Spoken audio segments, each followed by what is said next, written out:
After the September 11th attacks, the idea that Muslims are terrorists became seared into the American conscience. And as a result, it became normal to think of Muslims as a violent and un-American monolith. And then, of course, this happened. Donald J. Trump is calling for a total and complete shutdown of Muslims entering the United States. Our country, out of fear, decided that it wanted to ban the immigration of the 2 billion followers of the world's second largest religion. In this video, I want to argue that this fear was wrong, and that rather than turning our backs on Muslims, we should be welcoming them in. To start, people often think of Muslims as violent, but they're really not. In the 11 years after 9/11, there were only 48 deaths from Muslim extremists in the US. And in fact, immigrants from Muslim-majority countries have lower incarceration rates than that of US-born citizens. This means that all of the talk about radical Islam taking over America was really just talk. And, to reemphasize my point, in the US, Muslims are more opposed to killing civilians than any other religious group. I think that a lot of people believe that because the Middle East is violent, and because the Middle East has a lot of Muslims, we should believe that Muslims are violent. But this is just too simple of a conclusion to come to. Violence in the Middle East results from a multitude of complex factors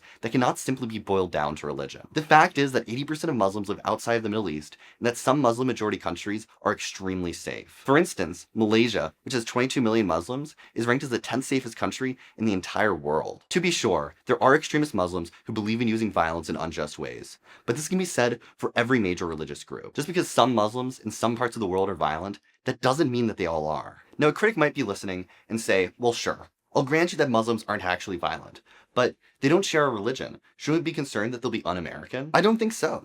92% of US Muslims report being proud to be an American. 60% of US Muslims say they have a lot in common with most Americans. And 90% of US Muslims say they want to live in a country where no one is targeted for their religious identity. And outside of values, they also share political beliefs as well. As you can see from this chart, Muslims vote pretty similarly to the rest of America. And when you start thinking about America's need for immigrants, the idea of locking Muslims out becomes unthinkable. The fact is that the US is on the brink of a serious population crisis. According to the US Census Bureau, if there is no immigration, by 2060, the US population will decrease by over 100 million. This means that the economy will essentially collapse. There will be fewer opportunities for young people, and there will be a higher ratio of old people to young people than ever before. Those who are hoping to live off of Social Security may find themselves out of luck, and the US economy will be a shadow of what it once was. If we want to maintain the grandeur that America's had for so long, we need to let in more immigrants, Muslims included. Links and sources in the description. Thank you for watching, and have a great day.